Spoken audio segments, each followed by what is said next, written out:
The chamber of the Galactic Council was larger than any city built by human hands. It floated above a dying star, surrounded by rings of light that burned with slow, ancient fire. Inside that grand hall, hundreds of alien envoys filled the curved tiers, their bodies shimmering in the soft blue glow of the council floor. Some were covered in scales, some in fur, others in translucent membranes that shifted color with emotion. They had gathered to judge a new and troublesome species, humanity. In the center stood one man. His name was Nathan Hale, the appointed ambassador of Earth. He stood on the smooth platform of glass and energy, his figure small under the gaze of creatures from 100 worlds. His face was calm, but his eyes were sharp and tired. The air around him was thick, filled with the faint hum of alien translators converting every word into a dozen tongues.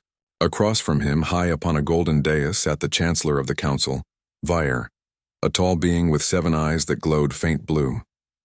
She looked at Nathan as one might look at a strange animal, curious but cautious. The chamber lights dimmed, signaling the start of the judgment. Vare's voice carried through the vast hall like crystal breaking underwater. "Representatives of Earth," she said, "your species has refused to comply with the Galactic Charter. You reject the tribute system. You refuse cultural assimilation. You even ignore the protocols of the stellar exchange. Do you understand that your defiance threatens the balance of 10,000 worlds?" Nathan waited a few seconds before speaking. His voice was steady. "We understand," he said. "But we also understand freedom." A low murmur swept through the chamber. Some envoys twitched their limbs in disbelief. Others clicked their jaws or whispered through their translators. No one had spoken to the council like that in centuries. Vire leaned forward. "Freedom," she repeated softly as if testing the word. "You misunderstand your place, human. The council does not take freedom. It ensures harmony." Nathan met her 7 eyes. "Harmony built on obedience is not harmony," he said. It's silence. A flash of light pulsed through the hall. Several alien advisors rose in protest. The Chancellor raised a hand and the hall went still. "You claim independence," she said, her voice hard now. "But you depend on council trade. You depend on council routes and technology. Without us, your little world will wither in isolation." Nathan's lips curved slightly, then let it wither. For a moment there was no sound. The lights dimmed again as the council's recording systems processed his words. "Ambassador Hale," Vare said slowly, "is this the official position of your planet?" "Yes," Nathan said. "Effective immediately, Earth will terminate all diplomatic contact with the Galactic Council. All communication networks shared with non-human systems will be shut down. All Terran envoys will be recalled. We are closing our doors." A sharp hiss came from a reptilian envoy.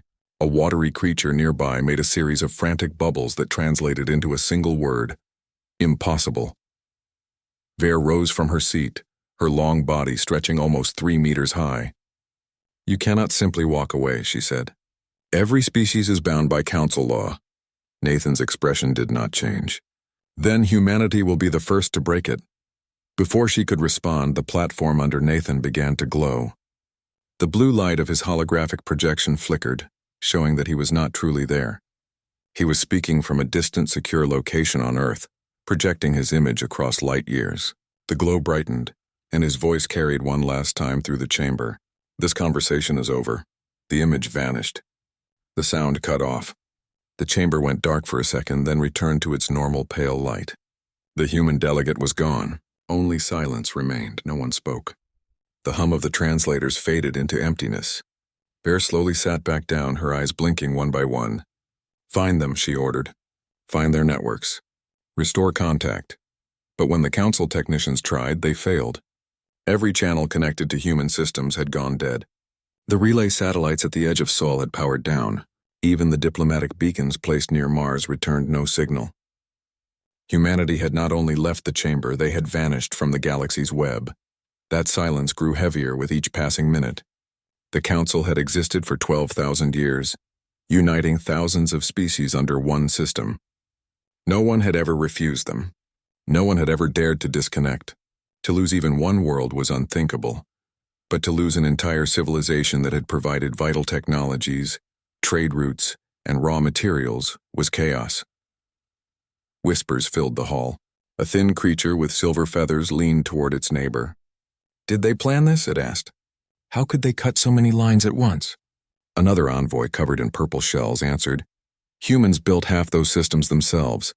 Maybe they always had a way to control them. The idea spread quickly. Had the humans designed the galaxy's communication grid to obey only them? Had they built hidden switches? The thought sent unease through the gathered envoys.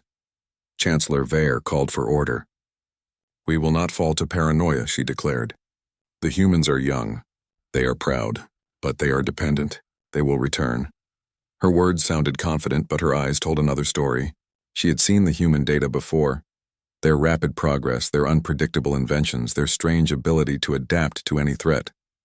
50 years ago, they were confined to their solar system.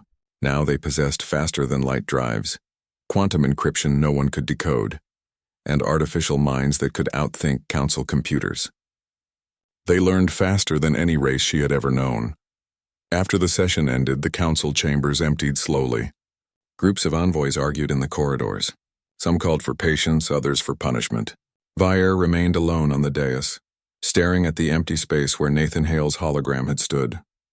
She had faced countless species across her long life, but none had unnerved her like the humans. They spoke softly yet acted with frightening resolve. On Earth, in the real world far away, Nathan stood in a dark control room beneath the mountains. Screens surrounded him, showing the quiet shutdown of the last council channel.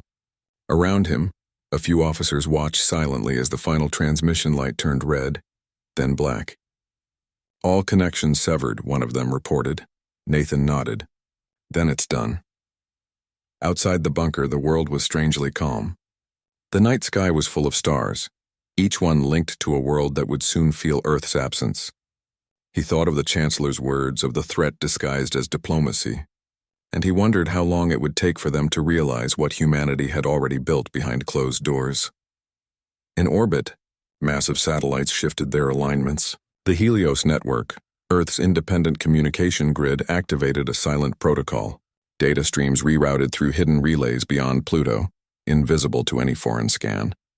On the Moon, the defense stations powered up for the first time in decades. Humanity was not hiding. It was preparing. Across the galaxy, Council monitoring stations began to detect strange anomalies.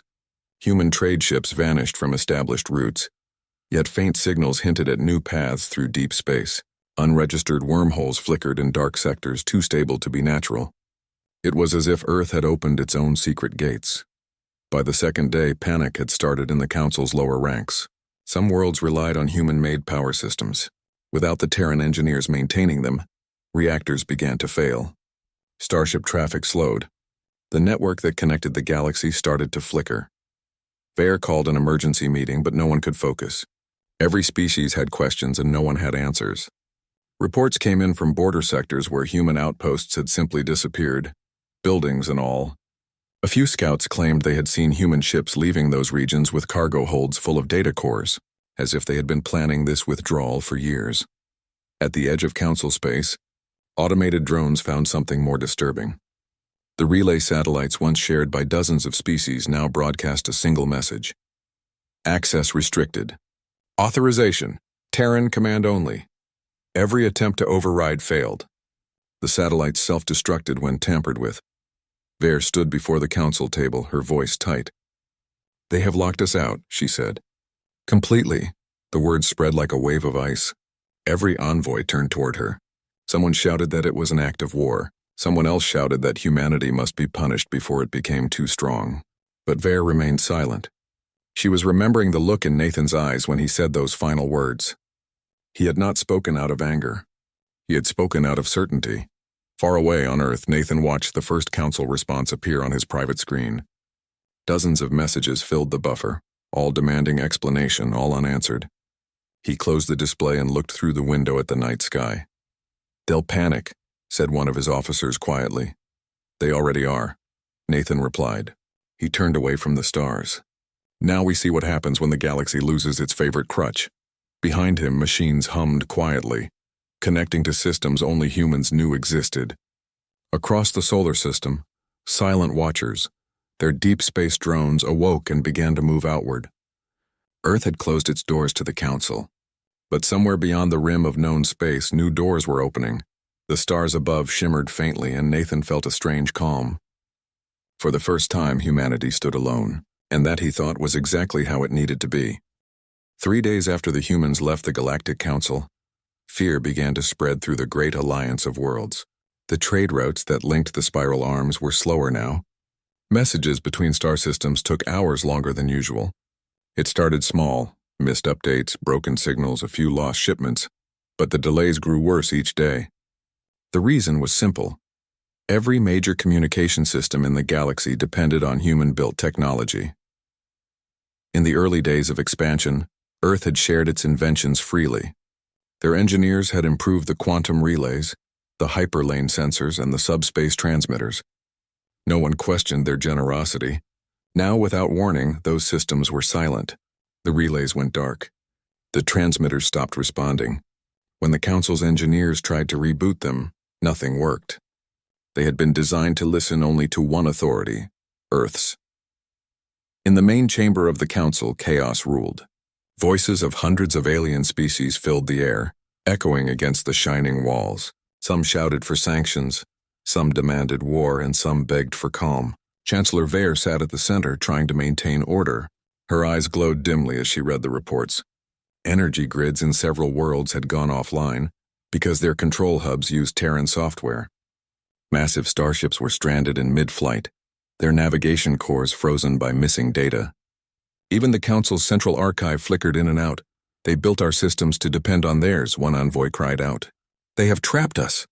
"They warned us," another said. "We ignored them for too long." Vare slammed her staff on the ground. "Enough. The humans will not be allowed to hold the galaxy hostage. We will restore contact and bring them back to reason." But her words sounded hollow even to her own ears. The Council had always seen itself as the center of civilization. Now that center was shaking. The silence from Earth was not just absence, it was power. In a cold orbit above a Council colony, a small group of engineers floated around a dead relay satellite.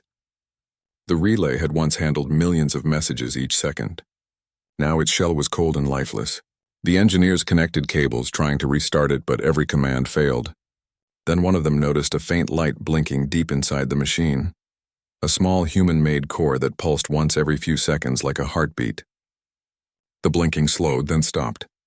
The entire system powered down forever. Back in the Council's capital, Vare met with her closest advisors. "We have sent drones into the Sol system," one of them reported. "None have returned. All signals are blocked at the edge of their territory." "Blocked by what?" Vare asked. "We do not know. It is not a shield, not a weapon. It is space itself. The area bends light and absorbs signals," another advisor spoke softly. "Perhaps they have created a field of distortion. Or perhaps something larger, something alive." Vare stared at the screen showing the Sol system. The humans had sealed themselves within a wall of silence. The idea of that isolation unsettled her.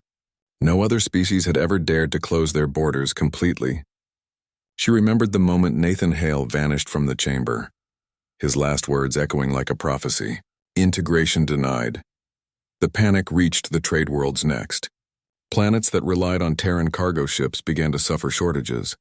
Factories halted production. Food prices rose. The merchants begged the Council to fix it, but there was nothing to fix. Every Terran ship had disappeared from known space.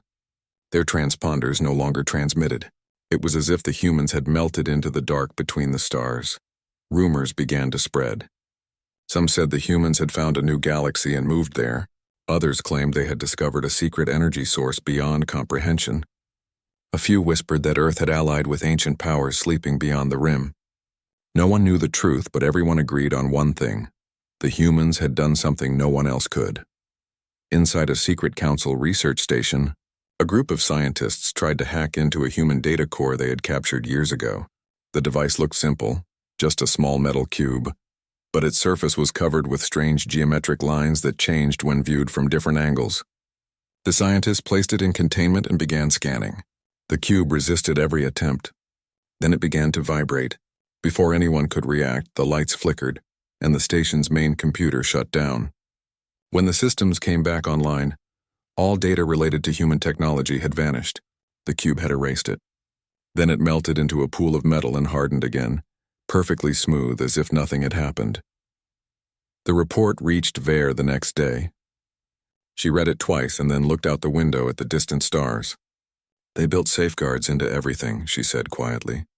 "They never trusted us." Across the galaxy, some member worlds began to act independently. Without the humans, the Council's control weakened. Small border empires started to form. Old rivalries resurfaced. The Council tried to maintain peace, but without the Terran network, its reach was limited. Communication between sectors was too slow. Messages that once took seconds now took hours or even days. The galaxy, once united by Earth's technology, was slowly breaking apart. On one of the border worlds, a young alien captain named Kiro watched as his ship's navigation system failed mid-jump. His vessel spun out of the hyperspace lane and into the void. As he struggled to regain control, a strange beacon appeared on his screen. It was broadcasting a signal in human code. He followed it cautiously, hoping for rescue. When he reached its source, he found an empty satellite station, dark and quiet. The beacon shut off as soon as he arrived. Before he could send a message, a voice filled his ship. Soft, calm, and unmistakably human. "Return to your territory," the voice said. "This space is no longer yours," Kiro froze. "Who are you?" he asked. There was no answer. Then, without warning, the station disintegrated into dust, leaving no trace. He turned his ship around and fled. When he returned to his people, he tried to explain what he had heard, but no one believed him. Still, word spread. The humans were not gone. They were watching. At the same time, strange activity was detected near uncharted systems. Unmanned drones of unknown design moved quietly through deep space. Council scouts who approached them vanished without trace. When their ships were later found, their logs contained only one message written in Terran Standard: "Do not interfere." The panic inside the Council grew worse. Fights broke out between delegates. Some accused Vare of weakness, others demanded immediate military action. "They have declared war by their silence," one shouted. "We must strike before they grow stronger." But no one knew where to strike. No one even knew how many human ships existed now. In her private chambers, Vare sat alone, watching recordings of human history. She saw their early wars, their uniting, their colonization of space. They were a violent but brilliant species. They built machines that learned, weapons that thought, and cities that could rebuild themselves. What frightened her most was not their technology, it was their patience. They had played the Council's game for decades, pretending to obey while quietly building something greater. Outside her window, the stars shimmered. Somewhere out there, the humans were preparing for whatever came next. Fire whispered to herself, "They are not hiding. They are planning." On Earth, Nathan Hale stood in a vast command room filled with quiet screens. Reports came in from across human space. Every embassy closed, every asset recovered. The Helios net was fully activated. The last human ship had returned from Council territory. He looked at the glowing map before him. The Milky Way stretched like a web of light with one dark center, the Sol system. It was sealed, invisible to outsiders. He touched the console and smiled faintly. "They will try to come back," he said to his officers. "They always do." One of them asked, "Should we reopen communications?" "Not yet," Nathan said. "Let them feel the weight of silence. Let them remember how much they needed us." Outside the station, Earth rotated quietly beneath the stars. The old satellites glimmered faintly, their signals locked behind layers of code. The world below was peaceful, calm, and focused. Humanity was no longer chasing approval from the galaxy. They were building something greater in the shadows of their own making. As days turned into weeks, the Council's fear grew into desperation. Entire sectors begged for help with failing systems, but no aid came. The Council began to fragment. Vare watched helplessly as old alliances crumbled. The humans had not fired a single shot, yet they had brought the galaxy to its knees. Their silence was louder than any weapon. Somewhere deep within the Terran command network, a new signal was forming, a whisper that moved faster than light. It carried no words, only coordinates leading far beyond the edges of known space. Humanity had not just withdrawn from the Council. They had already started their next journey. And as the galaxy trembled without them, Earth looked to the stars and smiled, ready for whatever came next. The Council had sent fleets before, but never like this one. After weeks of panic and loss, the leaders decided to act. They called it an investigation, not an invasion, though everyone knew what it truly was. A fleet of 80 ships was assembled, led by an experienced diplomat and observer named Luran Vesh. She was tall and gray-skinned, with calm eyes that could read lies the way others read words. Her duty was simple: find out what humanity was doing and, if possible, restore contact before the Council collapsed completely. When the fleet left the capital world, the other species watched in silence. The ships glowed in the void, engines pulsing with soft light as they jumped from one system to another. Their journey took them through empty space once filled with Terran trade ships. Now there was only silence. No beacons, no transmissions. Even the automated distress signals that once filled the lanes were gone. It felt like flying through a graveyard. Luran stood at the window of her command ship, staring into the stars. "Do they really think they can live without the galaxy?" she asked her science officer. "They don't want to live without it," he said softly. "They want to live above it." She said nothing after that, but she knew he was right. She had studied human behavior for years. They were proud, stubborn, and unpredictable. When they were cornered, they built a door. When they were denied, they made their own path. It was both admirable and terrifying. After 5 days, the fleet reached the edge of the Sol system. The sensors began to distort. The readings showed a strange field surrounding the entire region, a shimmering shell of energy that bent light and twisted signals. It was not a physical wall, but nothing could pass through it easily. Luran ordered her communications team to send a signal. They transmitted a greeting message in more than 200 known frequencies. There was no reply. They sent another signal, louder this time. Again, nothing. Then, after a long moment, something strange happened. Every ship in the fleet received a message at the exact same time. It did not come through their radios or their data links. It came directly into their minds.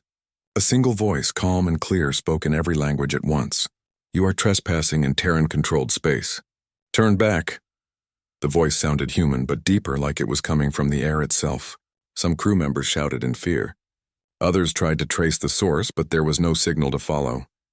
The voice had no origin. It was everywhere. Luran stood very still. "Identify yourself," she said aloud, even though she knew the voice was not using sound. "This is a diplomatic mission. We seek peaceful contact." There was no answer. Then slowly the stars ahead of them began to flicker. Space itself seemed to ripple as if reality were breathing. The ship's sensors went wild. Their data screens filled with static and impossible numbers. One by one, their engines faltered. The fleet's central flagship, the largest and most advanced vessel, suddenly vanished. No explosion, no debris. One moment it was there, the next it was gone. The space it had occupied shimmered like water disturbed by a drop. The entire fleet froze. "What happened?" the science officer shouted. Luran's hands tightened on the edge of the console. "Scan again." "We can't," he said. "Our systems are being overridden." Then the voice returned, softer this time. "We asked to be left alone." And then it was gone. The remaining ships turned back. No one argued. No one spoke. Luran gave the order quietly, her voice trembling only once. "All vessels retreat beyond the Sol boundary. Do not attempt further contact." They left quickly, engines burning brighter than before. When they crossed the edge of the field, their systems began to recover. It was as if the universe had started working again. Behind them, the stars over Sol dimmed slightly and the field disappeared from their sensors completely. The system was invisible once more. When they reached Council space, only half the fleet remained. Some ships had lost navigation. Others had vanished during the retreat. The surviving crews refused to speak of what they saw. They stayed silent, eyes hollow, faces pale. Luran herself went straight to the Council chamber to deliver her report. The chamber was full again. The same voices that had shouted for action now demanded answers. Vire watched as Luran walked slowly to the center of the hall. The diplomat's uniform was torn, her hair silvered by stress. She stood tall despite the exhaustion. "Tell us what you found," Vire said. Luran's voice was quiet but steady. "We reached Sol, we attempted contact." They answered. "And?" someone asked sharply. "They told us to turn back." The hall filled with murmurs. "That cannot be all," another envoy shouted. "What stopped you?" "What did you see?" Luran hesitated. "We saw nothing. One of our ships vanished. No trace left behind. It was as if it was never there. Whatever they've done, it's beyond our understanding." "Then they've built a weapon," Vire said slowly. "No," Luran replied. "It didn't feel like a weapon. It felt like control. They control their space completely. Even light bends around them. The chamber fell silent. The idea was too much for most to believe. But the data from the fleet confirmed her words. Every reading showed impossible energy levels. Every trace of the Sol system was erased after their retreat. Bear dismissed the meeting, but her mind was restless.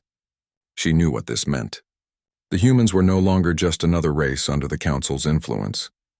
They had stepped into a level of power that frightened even the most advanced civilizations. And they had done it quietly, without war or conquest, just silence. Later that night, Vaere sat in her private quarters looking at a projection of the galaxy. The Sol system was marked by a faint red circle indicating lost contact. Around it, dozens of trade routes were still inactive. She thought of the humans' last words to her. "We think ourselves independent." Now she finally understood what they meant.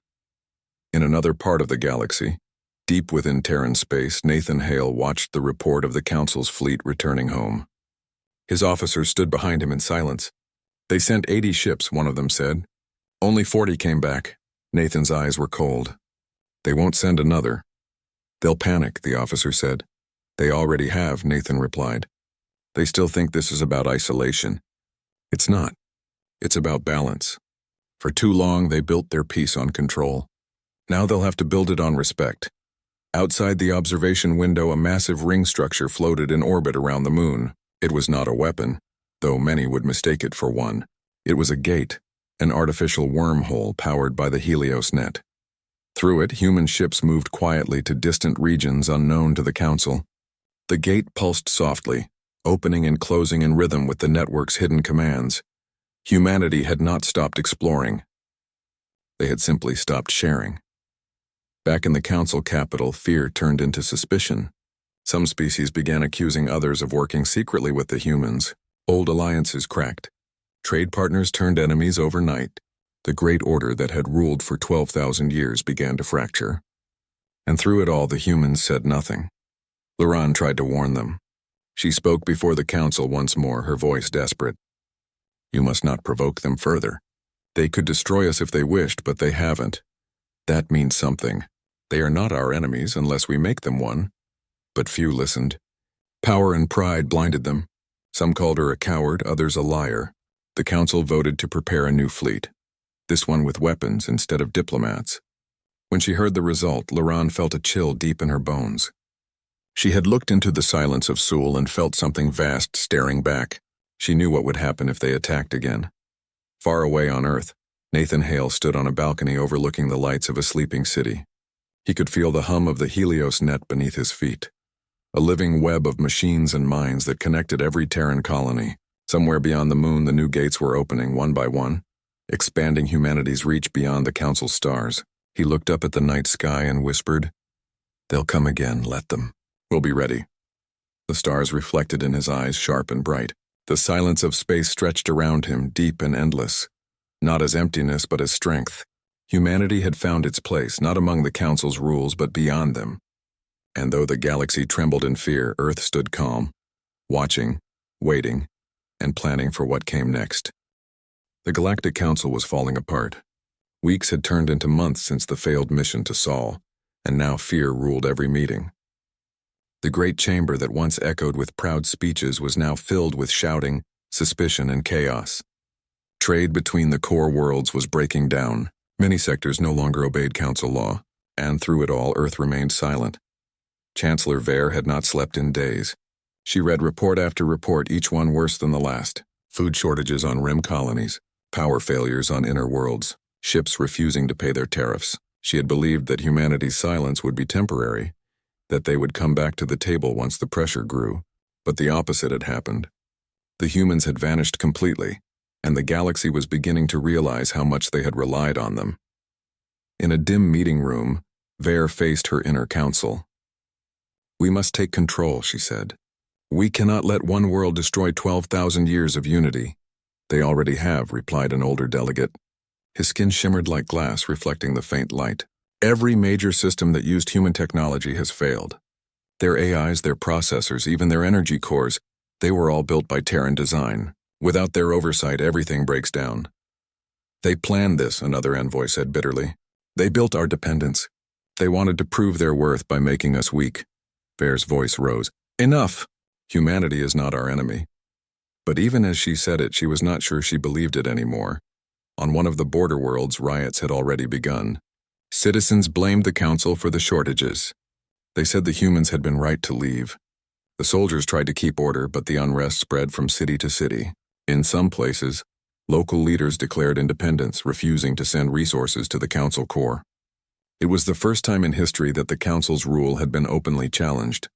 Far away, on a cold asteroid station, a small group of scientists studied an abandoned human relay tower that had recently reactivated on its own. It pulsed faintly with light, sending encrypted messages no one could decode. The scientists worked for days to break through its security. When they finally accessed one line of data, they saw a simple phrase written in Terran Standard. Observation continues. That same moment, across hundreds of systems, old human-built machines began to stir. Mining drones that had been inactive for years suddenly powered up and left their posts. Navigation satellites shifted orbit. Energy grids rerouted themselves through hidden subchannels. It was as if an invisible hand had taken control of the galaxy's forgotten machines. Back in the council chamber, Vare watched the chaos unfold on the screens. "What is happening?" she demanded. "They are reactivating," one of her aides said. "Terran systems everywhere are waking up. Under whose control? We don't know. Possibly their central AI network. Possibly Earth itself." Every light in the room dimmed for a second, then flickered back on. The council's central network had detected a massive incoming signal, spreading across all frequencies. For a brief instant, the stars on the display screen rearranged themselves into a single image. Earth, seen from space, blue and calm. Under it appeared a line of text. "We tried diplomacy. You tried dominance. We have chosen distance." The message repeated 3 times, then disappeared. Silence filled the room. No one spoke. Vare's mind spun. This was no act of anger. It was not even a threat. It was a statement. A declaration of independence unlike anything in galactic history. She leaned forward slowly. "They are watching," she whispered. "They are reminding us who built the network we stand on." Across the galaxy, the message appeared everywhere, on trade hubs, navigation arrays, and even personal communication devices. Entire cities stopped working for a few minutes as every screen showed the same thing, the Earthrise and that quiet message. When power returned, people began to talk. Some saw it as a warning. Others saw it as a sign of hope. A few even believed it meant the humans would return soon. But Vare understood the truth. They would not return, not now. Humanity had made its choice. A week later, the council was called to another emergency session. Several worlds had announced that they would no longer send delegates or follow council law. They said the council's failure to maintain peace proved that centralized control no longer worked. Smaller alliances began to form, regional unions based on trust, trade, or survival. The council's power, once absolute, was breaking like cracked glass. During the session, one of the more aggressive envoys stood and raised his voice. "We cannot let this stand," he shouted. "If the humans think they can cut us off, we must show them strength. We must remind them that the Council still commands the largest fleet in the galaxy." Others agreed, slamming their hands on their tables. The debate turned violent. Some demanded an attack on Sul. Others warned that even approaching human space again would bring disaster. Luran Vesh, the diplomat who had led the last fleet, sat silently near the back. Her eyes were dark and hollow. When the shouting reached its peak, she stood. Her voice cut through the noise like a blade. "You would go to war against them?" she said. "You saw what happened to the last fleet. They erased ships from existence without firing a shot. Do you truly believe we could win?" The chamber quieted. She stepped forward. "They are beyond us now. They do not want war. They want to be left alone. If we strike, it will be the end of us." Some listened. Many did not. Vare spoke next. "If we attack, we lose everything. But if we do nothing, we may lose it anyway. The galaxy is already turning against us. Humanity's silence is more powerful than any weapon." No decision was made that day. The council broke apart in anger and fear. Vare returned to her private office and looked out at the stars. She had ruled longer than most living beings could imagine, but she had never felt so small. The galaxy she knew was dying, and humanity had not even lifted a hand to kill it. On Earth, Nathan Hale stood in a control room beneath a glowing ceiling of holographic stars. His officers reported that the message had reached every major world in the Council's territory. Their networks responded as predicted, one said. Communication delays are growing. Their systems are breaking apart faster than expected. Nathan looked at the stars. We built their web, he said. Now it unravels without us. Let them learn what happens when they forget who held it together. He turned toward the large window showing Earth from orbit. The planet was quiet and peaceful, covered in blue oceans and white clouds. Beyond it, the Helios network pulsed like veins of light stretching into deep space. One of his officers hesitated. Do you think they'll ever understand? Maybe one day, Nathan said. But not yet. They have lived too long believing they were the center of everything. Now they must learn what the edges feel like. Far beyond Sol, in dark space unknown to the Council, human ships moved in silence. Massive structures floated among the stars, powered by energies no alien sensor could detect. These were not warships, though they could be. They were something new. Arcs, colonies, and research stations, built for the next phase of humanity's future. The humans had not just left the Council. They had left the galaxy's politics behind. They were reaching further, toward the unknown, guided by their own ambition and curiosity. Back in the Council capital, despair grew. Some worlds tried to rebuild contact, sending small probes toward Sol. Every single one vanished. Others began to mimic human technology, but their attempts failed. The designs were too complex, too intertwined with hidden layers of code only Terran AIs could manage. Vayer knew it was over. She stood one last time before the Council, her voice calm but filled with sorrow. We thought ourselves wise, she said. We ruled the stars for thousands of years, and yet one young species in less than a century learned what we could not. They learned to say no. Her words echoed through the silent chamber. No one argued. No one cheered. The truth was too heavy. The galaxy they had built was fading and nothing could stop it. That night, Vayer watched from her balcony as the stars flickered faintly. Somewhere out there, humanity was still moving, still growing, unseen and unstoppable. And as she looked out, she realized something she had never allowed herself to admit before. The humans had not left the Council out of pride or defiance. They had left because they had outgrown it, and the galaxy, for all its power and age, was simply not ready to follow. The galaxy was quiet now. The great trade routes that once connected thousands of worlds had gone dark. Fleets drifted without orders. Old alliances had fallen apart. Even the brightest cities in the Council core had lost their glow, their power systems failing little by little. The Galactic Council still met in their ancient chamber, but the seats were half empty and the voices were tired. The age of unity was ending, and no one knew what would come next. Chancellor Vayer sat alone in her quarters, watching the stars beyond the glass wall. Reports came in every hour. More worlds breaking away, more systems falling silent. Some colonies had even declared themselves independent republics, claiming they would rebuild without the Council. But none of them mentioned Earth anymore.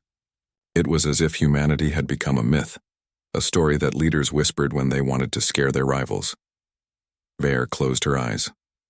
She could still see that last message. The words burned into her mind. We tried diplomacy. You tried dominance. We have chosen distance. She had thought the humans would eventually reach out again, that they would send envoys or at least a signal, but they had truly vanished. They had cut off all contact, leaving only silence behind. Far away from the Council's dying capital, deep beyond the outer sectors, human ships moved between the stars. They no longer used the same communication channels nor the same drives. They had built something different, something that could not be tracked or intercepted. To the rest of the galaxy, humanity had disappeared, but in truth they were more active than ever before. Nathan Hale stood in a vast chamber on a space station orbiting a distant star. Around him, the floor glowed softly, showing the map of a new network that spread far beyond known space. His officers watched quietly as new points of light appeared on the display. Colonies, research stations, and deep space relays forming a web across uncharted systems. Humanity was no longer a single planet. It was becoming something greater. Expansion is ahead of schedule, one officer said. Terraforming on the frontier worlds is stable. The new AI oversight systems are fully autonomous. Nathan nodded slowly. And the Council? Falling apart, another replied. Their fleets are grounded. Their colonies are fighting among themselves. They have no leadership left. Nathan looked out at the stars, his expression calm. Then it is done, he said softly. They tried to control what they did not understand. Now they can live with the silence they created. On the council world, Vaer held one last emergency session. The remaining members sat in a ring, each one exhausted. "We must reach them," said one alien in a trembling voice. "We cannot survive like this. Our systems depend on their designs. Our power grids are failing, our food systems breaking down. We must beg them to return." Another delegate slammed his hand on the table. "You would beg them? After what they've done? They've humiliated us in front of the entire galaxy." Vaer spoke quietly, her voice calm but heavy. "They did not humiliate us. They simply stopped helping us. We built our power on their work, and we never gave them the respect they earned. Now we are paying the price." Her words met silence. None of them could deny it. Humanity had become the foundation of their civilization, and when that foundation was gone, everything had begun to collapse. Outside, the capital's lights flickered again. Energy shortages had grown worse. The once busy skies were empty of ships. Even the great archives, filled with centuries of knowledge, had gone offline because their data systems were human-made. As the council debated, far away in the cold of space, a faint signal appeared near the edge of known space. It was small, almost invisible, but it was unlike anything the council had ever seen. A deep, pulsing frequency moving between stars as if it were alive. The few scientists left in the council core began to track it, believing it might be a message from Earth. When they finally decoded part of the signal, they found coordinates that pointed far beyond the galactic rim, into the dark between galaxies. The discovery spread quickly. Some said it was an invitation. Others said it was a warning. Vaer studied the coordinates for days. She knew it was a risk, but curiosity and desperation drove her. She ordered a small expedition to follow the signal. Only one ship volunteered, crewed by a few brave explorers and diplomats. They left without fanfare, knowing they might never return. Weeks passed. The council waited for word, but no signal came back. Then one night, the deep space array caught a faint transmission. It was from the expedition. The message was short and filled with static, but the voice was clear enough to understand 3 words. "They are waiting." Then the signal cut out. No one knew what it meant. The council tried to reach them again, but there was no response. Some believed the humans had destroyed the ship. Others believed the crew had found something too powerful to describe. Fear grew again. In the months that followed, the council's authority vanished completely. Worlds went silent one after another. The great fleets became ghosts drifting in the dark. Entire planets disconnected from the central grid, learning to survive on their own. The dream of unity had died, but humanity continued to grow. In hidden sectors, they built cities under foreign suns, silent and self-sufficient. They did not broadcast their presence, but their technology spread quietly through trade and exploration. Some travelers spoke of mysterious ships that appeared out of nowhere to help damaged freighters, then vanished again without asking for payment. Others told stories of strange stations that healed the sick and repaired ships, their builders unseen. Every rumor ended the same way. No one ever saw the humans directly, but their presence was everywhere. On one of the new human worlds, a young girl stood under the night sky. Her name was Lena, born decades after the separation. She had never seen the council worlds, and she did not care to. Her generation grew up believing that Earth had done what it needed to do: protect humanity's future by leaving behind those who refused to change. She looked up at the stars, wondering what stories the old worlds were telling about them now. Nathan Hale visited one of the new colonies soon after. The people greeted him with quiet respect. He walked among them, seeing their new society, simple, peaceful, and strong. No towering buildings, no weapons on display. Just people working together, building something new. He felt a strange calm. For the first time in years, he believed they had done the right thing. At night, he stood on a hill looking at the same stars Lena had watched. He spoke softly to the AI network linked in his mind. "Monitor the old council sectors," he said. "If they attack again, warn us, but do not interfere. Let them find their own path." The AI's voice replied in his ear. "They are no longer a threat. Their systems are collapsing. Soon they will be unable to reach beyond their own worlds." Nathan nodded slowly. "Then let them be. We were never meant to rule them." Time passed.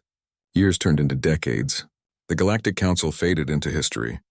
The last remaining records spoke of their final meeting, where Chancellor Vare gave one last message before the council dissolved completely. Her voice was old and weak, but her words were calm. We thought we could guide them. We thought we could shape them. But humanity was never ours to control.